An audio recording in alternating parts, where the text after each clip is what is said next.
everyone. I'm Linda Nickell, and welcome to the Happiness Hour. Tonight, my guest is Amy Jasek. Amy.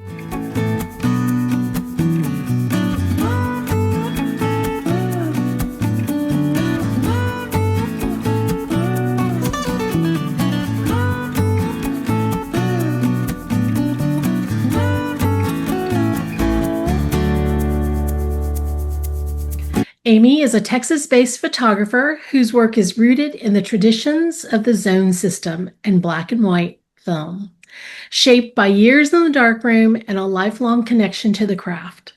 She brings a deeply personal and thoughtful approach to her photography, seeking out the quiet grace in overlooked places and capturing the natural, candid beauty of people and everyday life.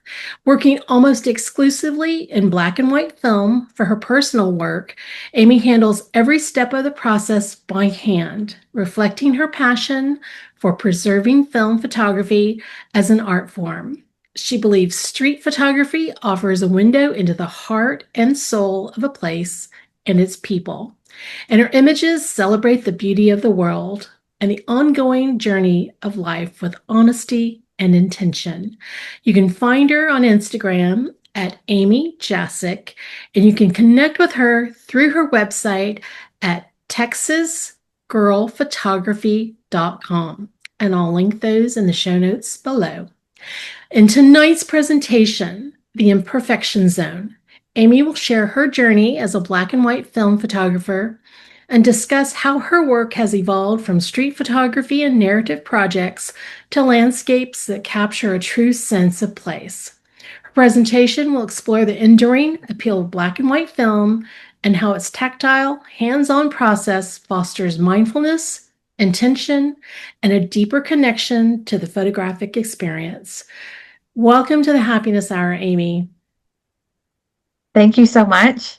Yay! What did I miss? Fill in the gaps. There are things that I think that you don't know about me, like the fact that I am from Waco, Texas. I was born and raised there.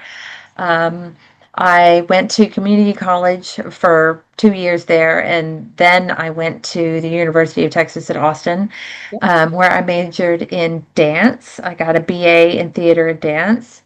I think a lot of people don't know that about me, which is kind of weird. You know, you leave college and you meet people and you're like, oh, right, yeah, I also did this. But I have a really deep connection to my hometown of Waco through my family. My dad has always been really ardent about the history of that place and also owns a really large collection of like historic photographs that he either inherited or purchased from some of the photographers that were there doing like newspaper and all kinds of other work in like the 30s, 40s, up through, I guess, maybe the 70s. So I'm passionate about Waco also. But now I live in Round Rock. After I graduated from college, I, for roundabout reasons, ended up living in London for 4 years. And then I ended up living in New York for 6 years. And in 2010, I got to come back to Texas. Yay.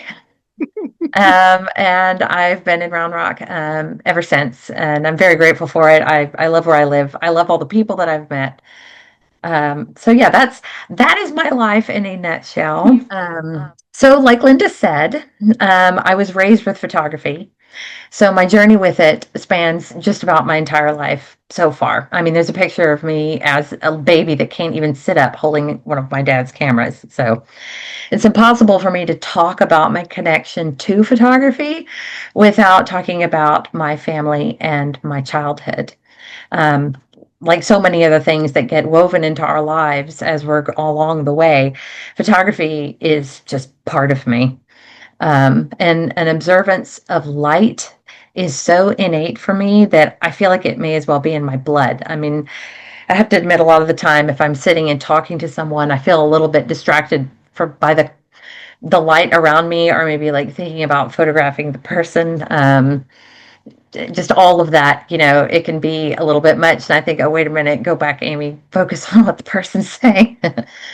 But I've always been attentive to images and imagery in everything. I also really like writing. I'm really kind of avid writer of poetry, and that's all images and imagery as well. So, like I said, it's just built into absolutely everything about me. So, the first photo that I'm going to show you, besides this self-portrait of me, is where it all started for me with this man. This is my dad, and here he is looking pretty happy because he's in one of his very happy places. This is him in his darkroom. I made this photo of him quite a few years ago now. Unfortunately, it's probably been about a decade since my dad was actually able to work in the darkroom, but for the vast majority of his life, he was in there a lot. He's a passionate photographer. He never pursued it professionally, but he took it as seriously as a profession. I feel like for someone with his level of devotion, it isn't right to call it a hobby. I have a feeling that a lot of you know what I mean. And I've faced this myself. People will see me out with a camera and they come up to me and they're like, "Oh, are you a professional?" Um, and I used to get that question. I mean, now I kind of am trying to be a professional, but long before I ever thought about it, I hated that question because I thought, well, the way the question is framed, it's almost as if the person asking you feels that the only thing that legitimizes it is making money. And I think to myself, like, no, I'm not a professional. Well, that doesn't mean that, you know, I'm not really serious about this. But anyway, I digress. My dad's job was at his family business, which was a bookbindery, which meant that he kept more like factory hours. So he was home by like 3:30 every day. He would come home from work. He would change his clothes because my mother would kill him if he went in there in his work clothes. And he would be out in the dark room sometimes until really late at night. So the smell of fixer is kind of nostalgic for me. Since my dad was from the generation that really enjoyed the full, lush summertime of film photography, he was really into the technical side. I mean, you can guess this darkroom. Those you can see two enlargers in this photo, but there's actually a third one, his main enlarger. I don't know if y'all are familiar with enlargers, but it's an Omega with a color head, which is what I grew up using. And I'm very happy to say that I have one myself now, thanks to one of my dad's friends that was getting rid of his darkroom equipment. I think I got it for like $200, which is terrific. I always tell people if they're getting rid of their darkroom equipment that they're going to make someone very happy by selling it to them for, a good price. But my dad went to school for chemistry, so he's really into that part of it as well. What you can't see in this photo is on the wall opposite the enlargers. There's a shelf up high that's lined with really kind of sinister looking glass jars that have chemical powders in them. Probably now most of them need to be properly disposed of. But I think that the chemistry of it is was probably part of the appeal for him because he would just mix up his own developer, sometimes just in the tray as he was making prints. But he's one of those old school photographers who would test a film stock like using a grayscale before he ever started using it in order to work out what its practical ISO was, exactly how long he would need to develop it in whatever developer was going to suit that film best. So he could look into at a negative and tell what grade of paper would be best used for it. I don't even know that they make graded paper anymore. I think it's all multi-grade. So yeah, he was in really, really deep. And he would talk about all of this to me, but most of it would go just right by me. I mean, I'd be listening, but I'm like, I'm not absorbing this. Plus, I have to be honest. Well, I think that's kind of just how it goes when you're a kid a lot of the time anyway. But I never really have had the patience or the time or the mental energy to get that far into darkroom work. I wish that I did, but I know it's just not in me. But I did learn how to develop film and make prints at an early age. Um, when I was 7, my dad gave me my first camera. Oh, y'all can see me. So here, I'll just jump in and show it to you. It's this little Olympus 35 RC. And it's funny, I think of it as so tiny now, but I remember receiving it, and it looked a lot bigger when I was holding it when I was 7. I remember opening it and thinking I couldn't believe that my dad had given me a camera, like this camera. It felt like that was like my invitation from him. I also really clearly remember being a kid and going out with him, like using the camera. And I clearly remember standing on a stool at his darkroom sink and making prints. Um, I, I'm not one of those people that can say when I made like that I remember that first moment because, that was a really long time ago. But I do remember doing that when I was very young. However, as much as I liked being in the darkroom with my dad, most of the time I would just hang around in there and mess around with stuff because that darkroom is full of stuff that's really interesting for a kid, like all those cabinets and all the little things. So I would just hang out in there until the fixer fumes made me cough, and then I would leave. So I don't want you to get the impression that all through my childhood I was some sort of avid photographer or something like that. I definitely wasn't. I guess the summary of what I want to communicate about my formative photographic experience is that it was all very properly done. It was all very focused on perfection, perfect exposure, perfect sharpness, perfect print. Precision was the key. Although my dad also spoke to me about artistic things, also something I think about every time that I am making photographs is something that he said to me: a photograph has to have something to say. You are welcome to try to define that. I can't define it, but it is something that I think about, and I get it um, somehow. Maybe it's because I'm related to him, but here's an example I will show you since I'm spending so much time talking about him. Here's an example of one of my dad's photographs.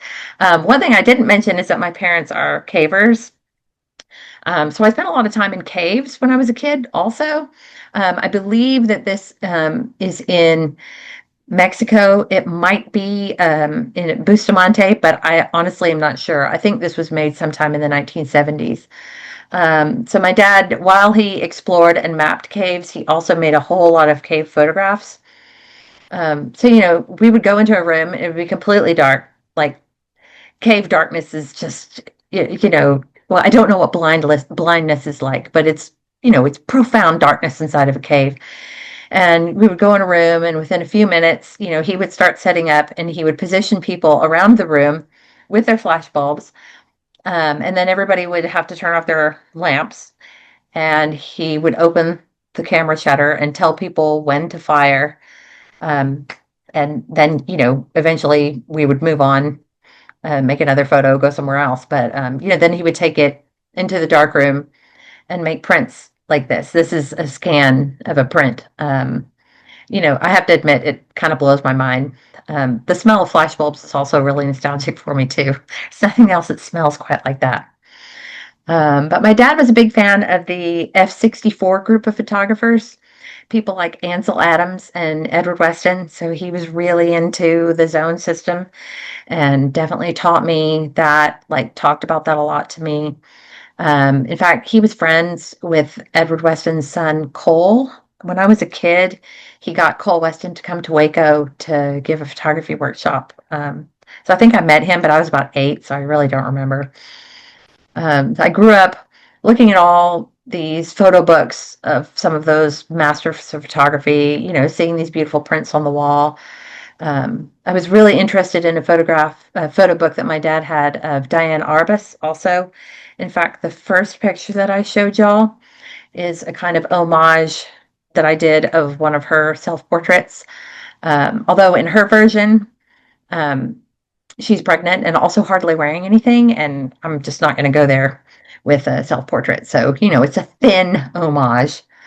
But getting back to the F-64 group, and I do apologize if I'm telling y'all something that you already know. They were into what they called straight photography because their movement was in response to the pictorialism that was popular like in the 1920s, the early days of photography. They wanted to get away from the painterly look, and they were all also working to have photography recognized as a legitimate art form. So that's the sort of photographic ethos that I learned growing up. So here's me like poo-pooing the idea of pictorialism and with all of these high and mighty ideas that I heard growing up. But meanwhile, throughout high school and college, I was just making snapshots with whatever like hand-me-down camera my dad gave me. And then something decisive happened. This photograph.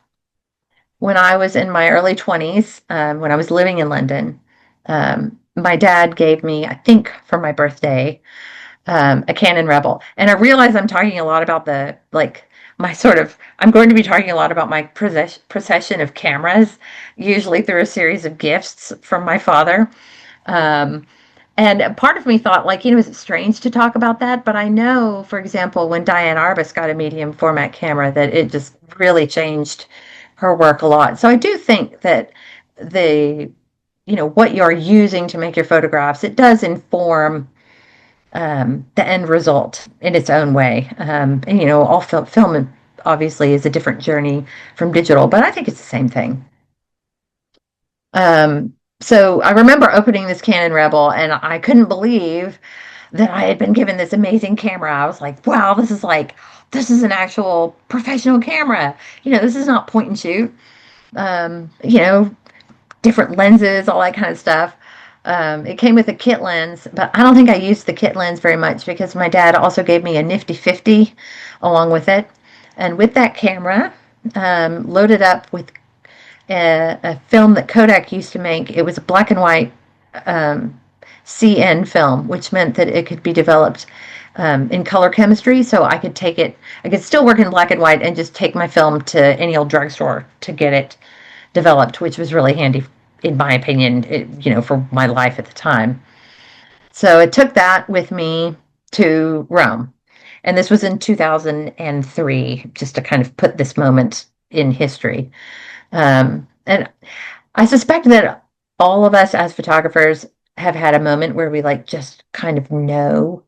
And when I was in Rome, I found myself photographing people, which was not something that I usually did, unless it was my friends. I had never heard the term street photography before. I just kind of suddenly knew that I liked to photograph strangers, and I especially liked to photograph them when they were unaware. It seemed to me like they were the most beautiful and interesting when they weren't posing, when they were just being people, just being themselves, like normal, everyday reactions and interactions. You might be able to tell, I actually really like people. And I still feel the same way. I find myself with photography always looking for the unscripted moments. So when I got the negatives back from the lab, and I saw this photo of the nuns on the bus, I just I just knew that this was what I wanted to do. And I remember the moment. I was just sitting there writing somewhere, I don't know where. And I saw them and I was like, "Oh, look at them. They're so beautiful, their white habits. I really want to take a picture. I don't know if I can do it." And I finally thought, I can't not do it. So, quick snap. That was it. But I knew when I saw it that I had found my little niche and I never really looked back. This represented a departure from my dad's photography because it wasn't thought out in advance. If you're doing street photography, it's the work of a moment. You see it and you make it in seconds. Also, I feel like this kind of photography, it's not perfect. Even if the exposure is good, it still might not be perfect because real life isn't perfect and real life is not precise.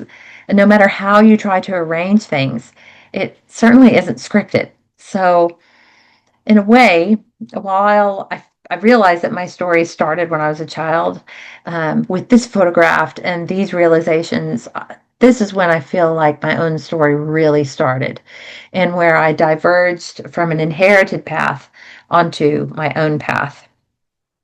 So back in England, this photograph, also made with the Canon Rebel, that's at Canary Wharf. I don't know if any of you are familiar with London. I also don't know if it looks like this anymore because this was probably in like 2003 or 2004, and that whole area has changed a lot. But I continued pursuing street photography whenever I had the chance.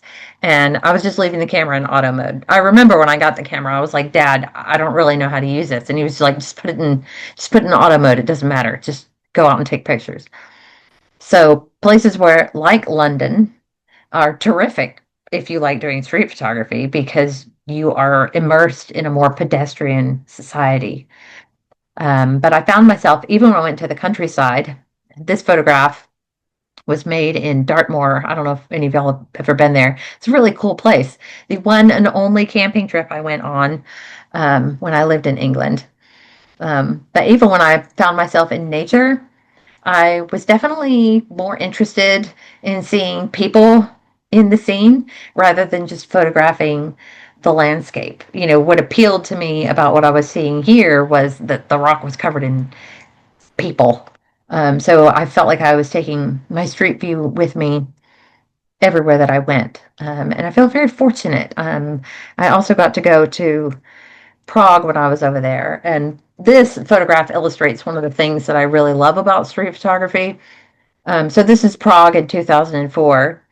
It's the only time I've ever been there. I was only there for a couple of days, but I think about how different this photograph would look now because this was before smartphones. And it kind of occurs to me like, man, if you were in Prague tomorrow, standing at the same intersection, like what would all of those people be doing while they were waiting to cross the street? They might not just be kind of like looking out, you know, probably a lot of them would have headphones. So I'm really glad that I started doing this when I did. It's funny though, I don't think you can have that perspective until you get a little ways down the road from it.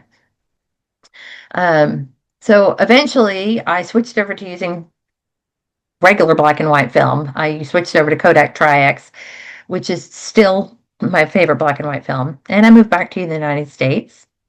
I got to live in Manhattan. I lived on the Upper East Side. This is a photograph from Central Park. I sure hope that things like this still happen in Central Park. New York, when I lived there, was just a fabulous, fabulous place to be. That was from 2004 until 2010. Um, and the street photography, it's just like street photography wonderland, I have to admit. I've been back one time for I think I went back for like 5 days with a friend of mine that was also a photographer. And every day we got up in the morning and we had coffee and something to eat. We spent all day walking around photographing. That's all we did all day. And then we would eat and then go to bed.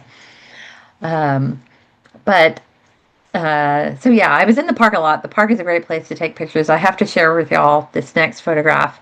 And these are with the Canon Rebel and Tri-X. This is one of my favorite pictures from my time in New York, especially because it's also one of my favorite memories. I just walked up and there was an impromptu roller skating DJ party going on. They had like cordoned off part of the park and everybody was just kind of like, I don't know, vibing on their skates together, which was amazing to me. I guess since I grew up in the 80s with roller skates also.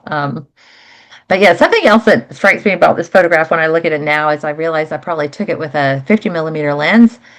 And, I must have been pretty brave getting pretty close to those people with that lens. But anyway, while I was doing this and struggling to get on my feet in Manhattan, my dad gave me another camera. He had been telling me for years, Amy, if you ever want to be a better photographer, you have to get more technical. So then he gives me a Rolleiflex. And this is an image made with that Rolleiflex. It's a very special camera because it belonged to one of the old photographers from Waco. My dad inherited it after he died. My dad got a ton of his stuff. So I'm pretty careful with that. Well, I'm careful with all my cameras, but I'm especially careful with that camera. So when he gave it to me, I realized like, well, now I have no choice but to get more technical. A gray card and a spot meter permanently entered my life because, the Rolleiflex is completely manual. I mean, I don't know if they made any of them with a meter in it, but that one didn't have a meter. Like I have to set everything myself. This is the 92nd Street Y, which I lived kind of close to there. I don't know if any of y'all are familiar with New York. And I have another New York photo. I feel like when I look at this, I hadn't heard about Lee Friedlander before, but when I found this photograph and wanted to share it with you, it made me think about one of his photos because I know he made a lot of like long shadow photos. But I think he also spent a lot of time in New York. It's kind of ubiquitous, but um, yeah, I was really blown away by the kind of quality jump going to medium format. I had heard people talking about it before, and I thought, oh, how good can it be? I will admit that I also felt that way when I got a full frame digital camera. I was like, oh, okay, I see what it is. But to me, medium format is it's a whole different thing from 35. It's just not the same at all. Um, so the truth is that after all of this and after I got used to the camera, I didn't really do as much street photography as I would have liked to have done in New York, in part because sometimes I just didn't want to go out by myself and I didn't have any friends that were photographers. And also because I had a baby. So I kind of laid photography down for a few years there. But eventually, when my daughter was about 18 months old, I moved outside of the city and I moved into a house that had a basement. And my dad came up and helped me build a darkroom in the basement. So I was able to start developing my own film and I was able to start making my own prints. I had a condenser enlarger, which I don't know if y'all are familiar with that, but it's got these pieces of glass. I can't get technical about how it works because I don't understand, but it's got these pieces of glass in it. And I was convinced that the glass inside of it was scratched. All of my prints had scratches on them in this one spot. And I thought it must be scratches inside the enlarger. And I called my dad and he told me how to take it apart. So I took it apart and I cleaned it, put it back together, still having the scratches. Somehow my father had another set of glass for that enlarger and he sent it to me. Same thing, put it in the enlarger, still have scratches on the prints.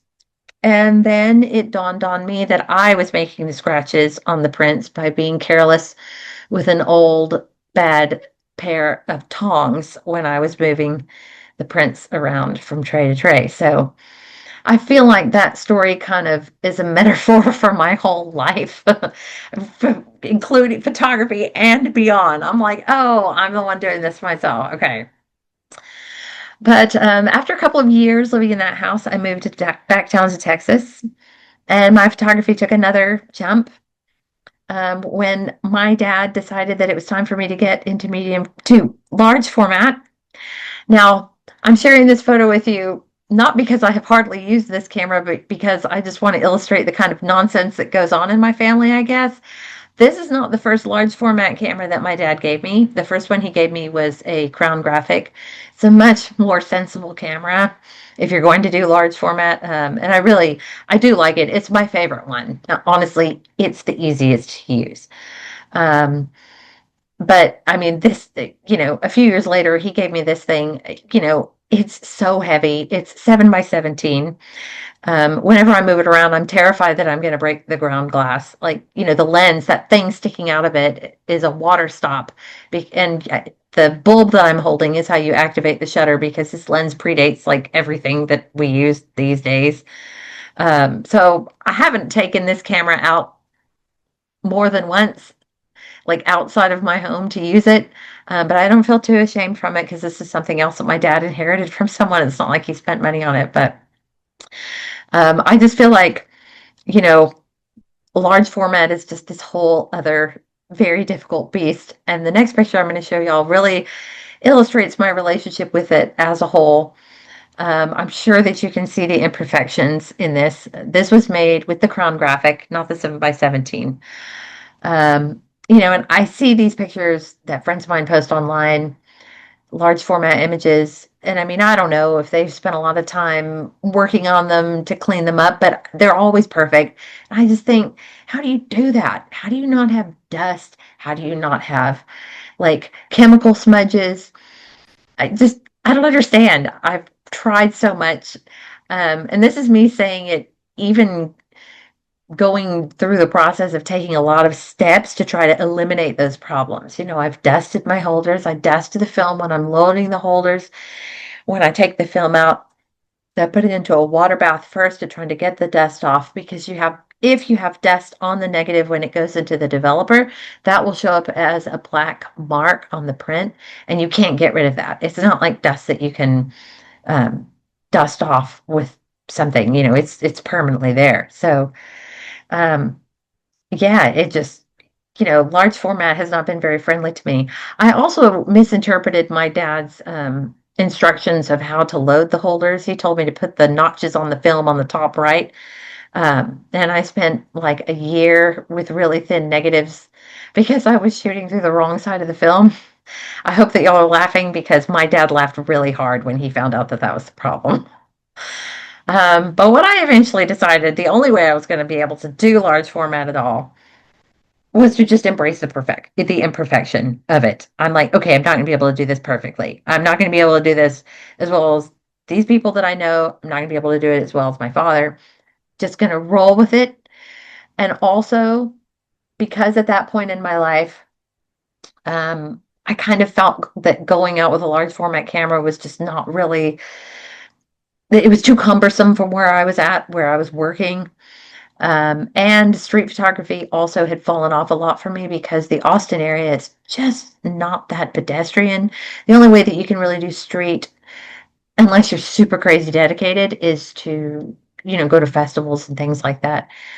So what I did was if I was going to do large format, I turned it towards my family. And this girl right here is another part of the reason why, honestly, I just wasn't willing for many, many years to devote too many hours to running around photographing. It's like I was willing to do it when I wasn't on mom duty, but if my kid was around, I'm like, no, I've got another more important job right now. But for me, part of my happiness throughout all of this is just embracing those moments that I'm in. I embraced working differently.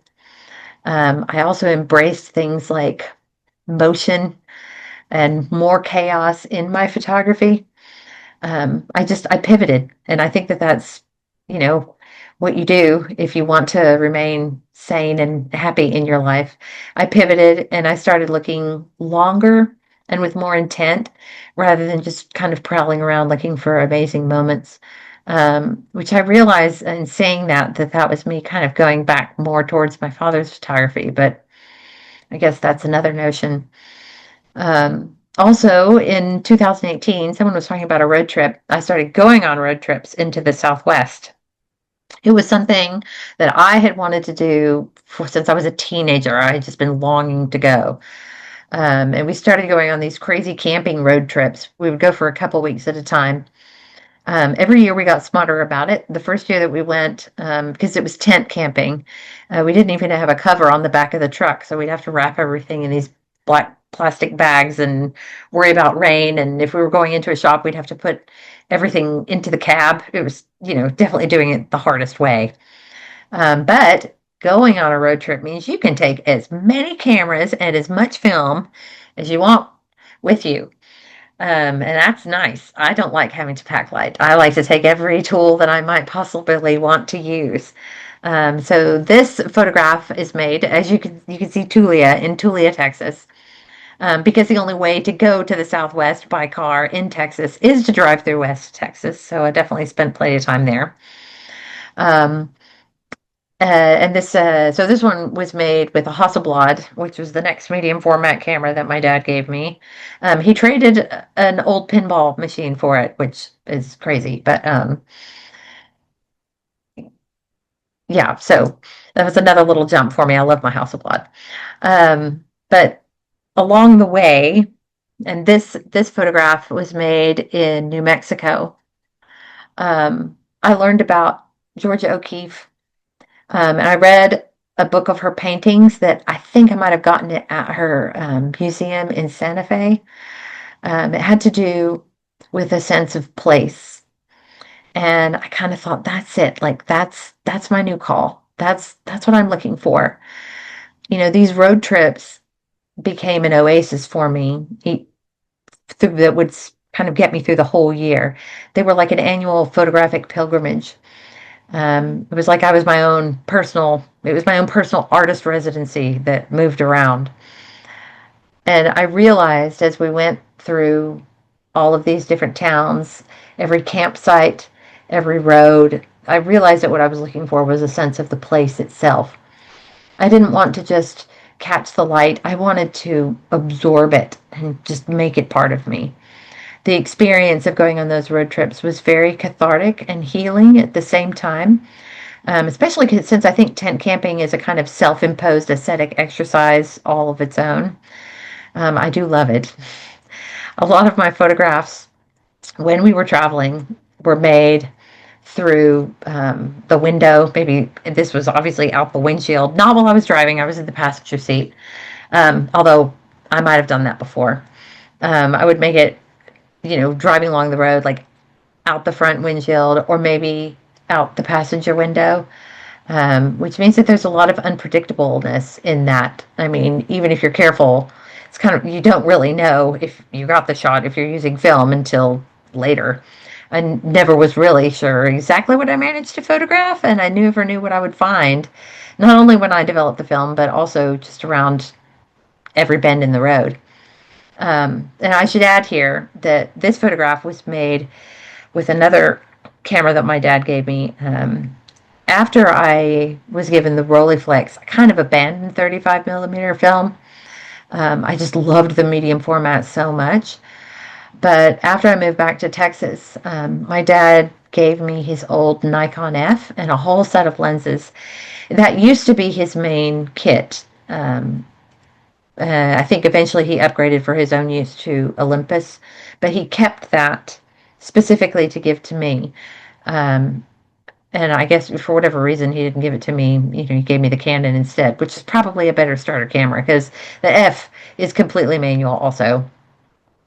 But until I started using it, I really just didn't think that I would ever really go back to 35 millimeter photography. But man, I love that F, and I love those original lenses from that. They are still my favorite. I have a digital camera that I can put them on, and I think they're beautiful even on that. But I feel like, for photographs like this and like this one, just like out the window, just this random moment, like the sign, I feel like, of course, well, this would probably be pretty hard to do with medium format, but I feel like 35 millimeter allows a lot more room for the kind of wild grit and grain that are the bare bones of life.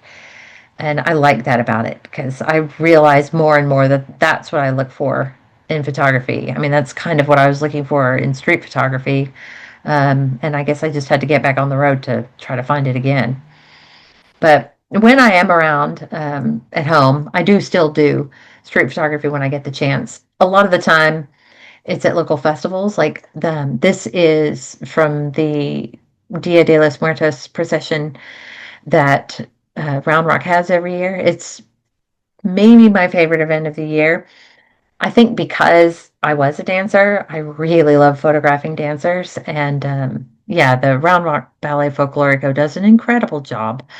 And this photo also, to bring it all back around, was made with my very first camera, my little baby. The rangefinder in it is broken. I don't know when it got broken. But yeah, so it's even more imperfect now itself. But fortunately, the lens is really good if you just use the distance scale. I mean, at f11, these people came out sharp, so I was happy. But another thing that I embraced is the idea of lomography. So this photograph was made at the Texas State Fair last year with a Diana camera. I remember the first time that I heard about a Holga camera, I asked my dad about it, and he had a really colorful response. I mean, you can imagine someone that's all about like precision. He's not going to like that very much. But I got one, and then I got a Diana, and I just really fell in love with them. I've started using them on the street, and this is something that is kind of fun that I can do with my Diana camera because you can set it for 12 or 16 exposures. And if you set it for 16, the camera came with a mask that you can put in it. I don't know where that is. I think I lost it the second that I took it out of the box. But so I never bother, and I haven't looked for it. So I just kind of let the overlap happen. But what it allows me to do is make these kind of unintentional, wild, much more emotional, like panoramics. Like when I think about like what's that procession like, it's like this is what it's like. There's movement, there's drums, there's lots of people walking around. I feel like somehow these funky little cheap plastic cameras kind of give that more than a perfect exposure would. Um, Also, I feel like I like the fact that they have very little control. Like all you really do is push the button. It has kind of a little distance thing on it that you can change, like close up or really far away. And then the settings, it's like cloudy, sunny, or bulb setting, which you have to be really careful you don't leave it in bulb setting. But yeah, just kind of let what happens. And to me, that's really freeing. I think, especially after so many years of trying to get things right, it's kind of like just nice to just let the camera do all the work for you. Like I also have discovered pinhole photography. This is made with a Ondu pinhole camera, which is a really beautiful little wooden box made by like this one guy, I think. In fact, he just quit manufacturing them. But the first time that I made a pinhole photograph, it was made with a beer can camera that I made at this workshop, and you can imagine how the results from that camera looked. It's about as good as you would imagine. But when I discovered these Ondu cameras, I'm like, okay, this is actually light proof, and this can actually make a decent exposure. And I just love it. Pinhole is like so wild and wonderful to me. It's so wide. There's no viewfinder. You're just kind of like going for it by feel. The pinhole, it's like it doesn't matter if it's windy, it doesn't matter if people are moving in and out of the frame. It's photographing light over time, like long exposure anyway. So people can become ghosts, and I just love that about it. It makes me realize very much that in addition to perfection and precision, the main thing that I've wanted to shed is the idea of control. I think that over time, I just have wearied of holding on to the reins so tightly, and I wanted to let go and just let serendipity have a chance instead. They say that art imitates life, and I definitely feel in that way that my journey with photography has echoed and danced along with me in the evolution of my own life and the way that I handle things in general. And I think that after like spending so much time trying to be perfect, and maybe being a dancer feeds into that as well. My creative brain just finally rebelled against it all, and I'm more than happy just looking for the image and like living in it, just looking for emotion and memory instead of the technical details. So, for example, when I went to Ireland last summer with my daughter, I went with her because I was delivering her to college, by the way. Um, I knew that I couldn't not take a medium format camera with me, but I also knew there's no way I was taking my Hasselblad with me. So I took a different lomography camera, which is it has a glass lens and it has automatic exposure, but it actually will change f-stops and do fancy things like that the Diana will not do. Um, and while I feel like what I brought back with me was not precise, I feel like what I brought back was embracing the dreaminess. And that's like when I look at the photographs, like that's how it kind of lives in my memory anyway. Um, so yeah, it's the kind of, these are the kind of things that I'm seeking to make these days. But my final departure from perfection, precision, control, and probably even good sense, because of how expensive the film has been embracing Polaroid. This is a Polaroid, and Linda will recognize this image because she had it curated into one of her shows last year. Thank you, Linda. Um, this photo was made inside of one of the churches in the mission churches in San Antonio, and they came out with a new Polaroid camera a few years ago. Has I don't know, it's a little bit better quality. So this was just push the button. I didn't have the flash on. I don't really like flash anyway. Um, but yeah, you just push the button and boom, there it is. Like a few minutes later, you have a print in your hand. The print is probably flawed. Sometimes it's kind of funky. A lot of the time it's really beautiful, and it's always unpredictable. But, it's kind of like all of us, right? And it's just like life. And I think that that's a big reason that I love Polaroid film so much. I will say also that the instant film community is a really awesome group of people. I think that we're not all that big, and so it's just, there's a great camaraderie there. But I will end where I began with a self-portrait um, about 11 years ago, I decided that it was time to start turning all of my imperfect lenses onto the most imperfect thing in my life, which is me. This was made with a pinhole camera. I started doing this because I realized that since I was the family photographer in our little family, one of these days my daughter was going to be looking at pictures and being like, "So what did my mother look like?" It's like I know what everyone else looked like, but there's no pictures of my mom. So I thought, well, it's time to explore myself with the camera.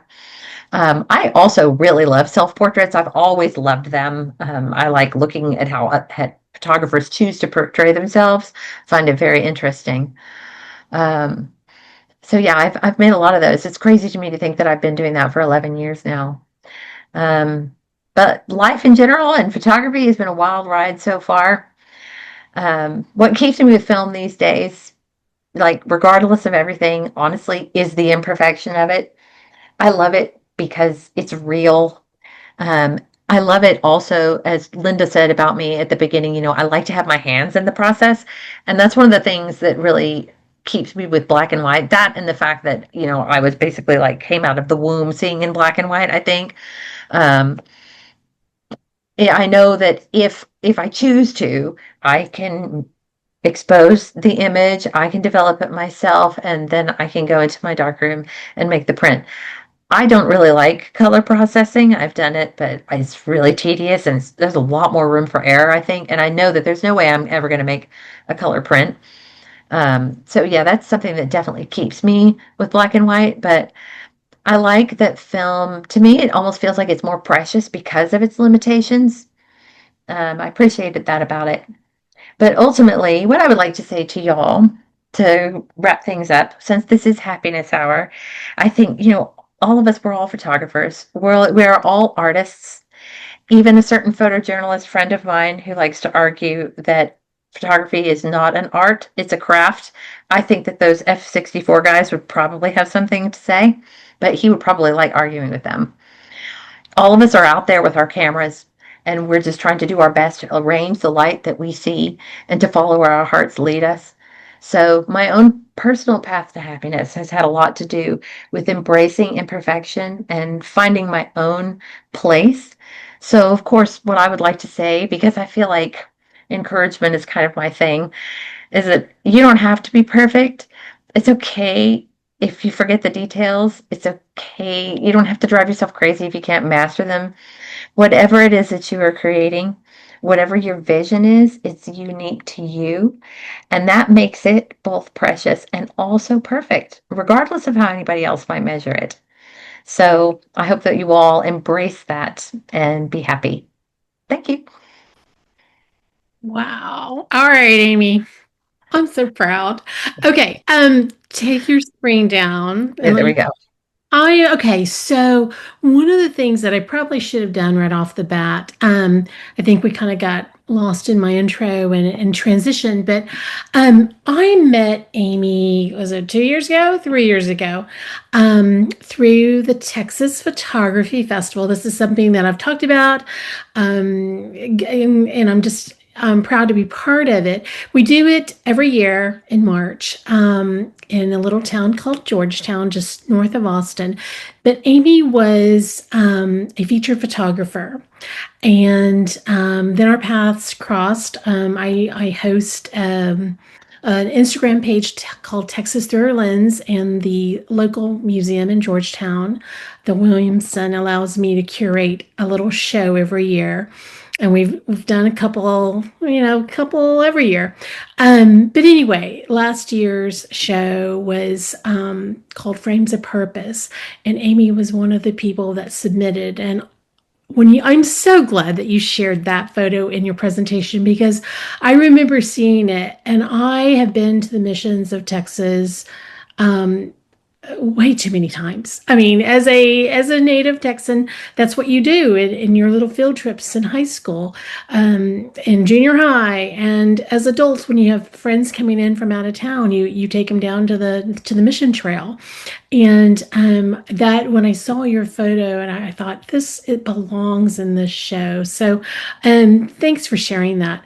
But our paths crossed because of just, probably not living too far from each other. Photographers, gravitate at some point. You run into them, and she is somebody that I'm getting to know personally. And one of the things I want to share about Amy is that she is starting her turning her passion in black and white photography into a business. And so she's going to be offering workshops. So if you're around Texas, it'll be easy to get her. But I know that a lot of people watch via Zoom, and they belong to a bunch of photo clubs. And if you're still doing Zooms, reach out to Amy, because this is somebody that you could just tell in her eyes that she sparkles when she talks about photography. And this is her niche, is black and white. So take advantage of it, of meeting new people through the happiness hour. Amy, thank you for doing this. And I get to say that, we got you first. And so thanks for bringing your presentation to the happiness hour. All right. Okay. With that, thank you, Amy. Next week, John Montelongo will be here to share his presentation, Obscura, Dark Things, Hidden Places. So with that, have a good night, and we'll see you next week.